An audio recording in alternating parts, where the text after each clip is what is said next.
Hello friends, and welcome back to my channel. Today I wanted to make a video talking about the difference between attracting versus wanting and also deserving when it comes to manifestation, because I feel like these concepts are really misunderstood and confused in the manifestation spirituality space. And I know it can be easy to confuse those words, but they all really do mean different things. Now, what I'll say is if you really want to understand how manifestation works, I highly recommend my book, Manifestation Mastery, How to Shift Your Reality and Co-Create with the Universe, because it is a deep dive into the energetics of attraction and how energy really flows in the universe and how to create your own reality through manifestation, because you're manifesting whether or not you realize it. You are always manifesting, because what that really is about attraction and how are we creating our reality. And a lot of us are doing this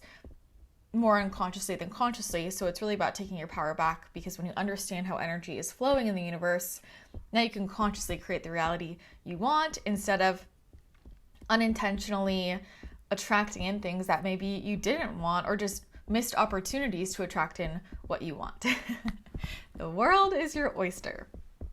So I felt really called just to make this video to talk about the difference between wanting and attracting, because I think a lot of people think that manifestation is I want this, and so I do all these things to pull it toward me, right? To bring it in. I write it down and I sit on a pillow and I don't do anything, right? So first of all, we know you have to take aligned action. That's part of manifestation. That's part of embodying the person who is a vibrational match for that thing. But when it comes to manifestation, it's actually not about what you want.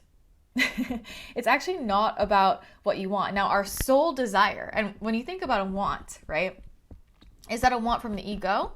Is that a want from our human self, what we think we want? Or is it genuinely a soul desire? And so the first step is discernment between the two of those, right? Where is this really coming from?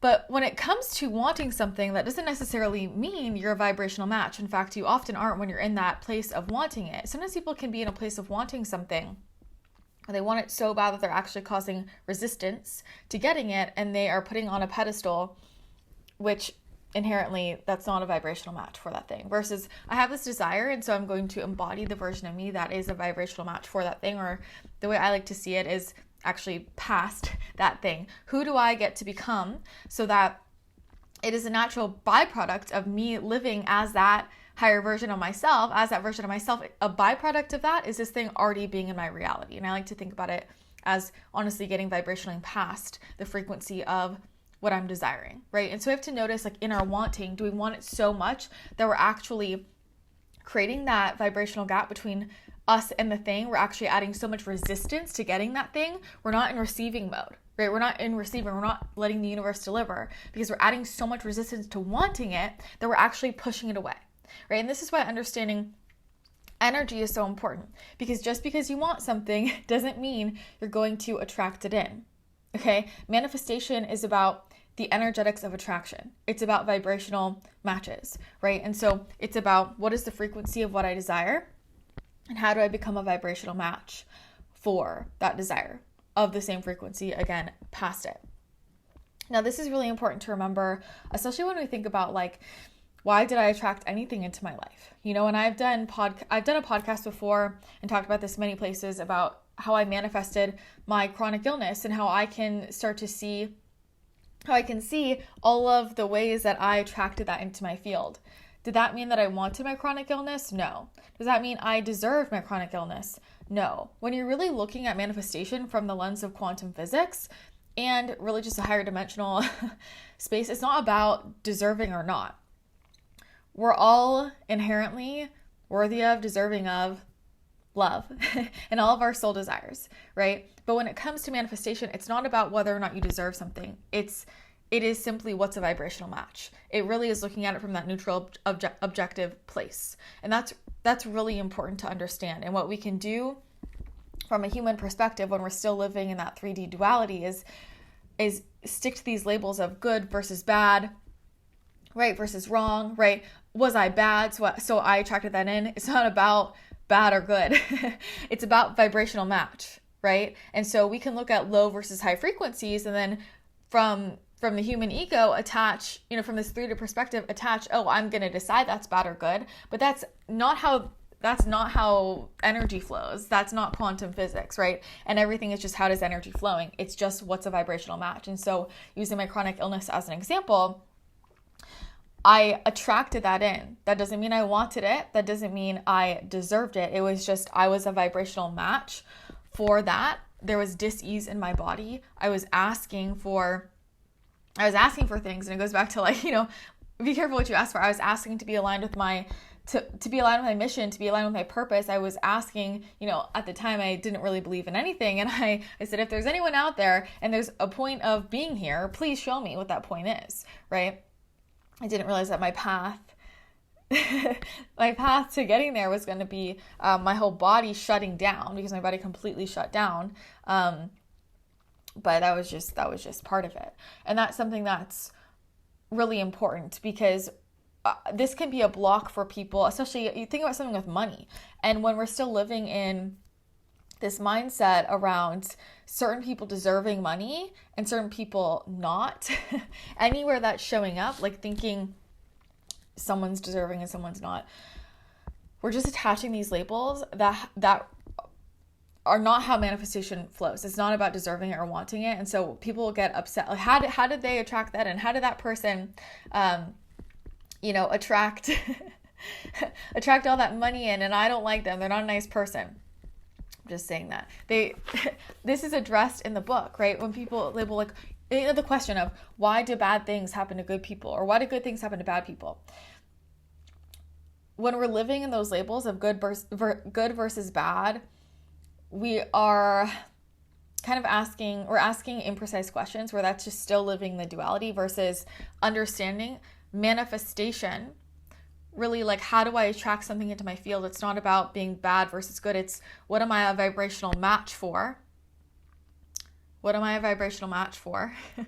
What is my field open to? Am I in receiving, right? Am I open to receiving that? Do I feel worthy of it? Do I feel deserving of it? Like, that's a feeling, not a am I or am I not. It's just what you've decided, right? Because you are inherently worthy and deserving. You don't have to do anything to deserve all of the love and abundance in the world. That's your really natural state. But when we are living in beliefs and telling ourselves, I'm not, right? What's underneath that? Shame, guilt, feeling not good enough. Those are lower frequencies. And then that's what I'm vibrating at. And so now, what am I a vibrational match for? I feel like this can be really empowering to understand, right? That wanting is not the same thing as attracting. Okay. And in fact, I attract all kinds of things that I don't want and never think about. And just because you want something doesn't mean you're going to attract it in. And wanting isn't necessarily the path to attracting it in. And that's where the language can get sticky when people are trying to understand, like, well, if I attracted in everything, then why did I attract XYZ? Because I didn't like that experience. Doesn't mean you wanted it. Doesn't mean you deserved it, right? It just was, what was this interplay between what's a vibrational match, what my field is open to, in combination with free will, and everybody having free will and getting to make decisions, right? So there are a lot of different pieces at play, but I think I wanted to point that out because I think that language is really confused. And at the end of the day, manifestation is about understanding how energy flows. And if I'm desiring something, then how can I become a vibrational match for that thing, past that thing? Because frequencies will find each other.